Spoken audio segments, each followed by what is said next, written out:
Dunya which we are actually giving much value, he said, is not equal to the wing of a mosquito. If 10 mosquitoes are wandering around here and they die, what would they bother? How do they bother to you? You are not bothered by them. And some other creation is even smaller than like germs and other bacteria living. And we are a creation, but we say we are not concerned.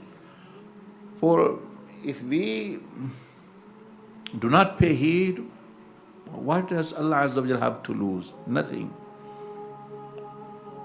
We are nothing. Speck of dust, even not speck of dust, because Allah Azza wa Jal created that dust.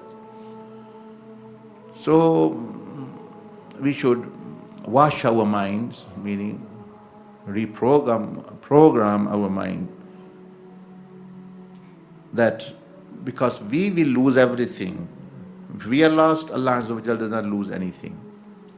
But we have knowledge of that there is this life, there is life of paradise, there is kingship, there can be life forever, there can be health forever, I can enjoy food, other company of people.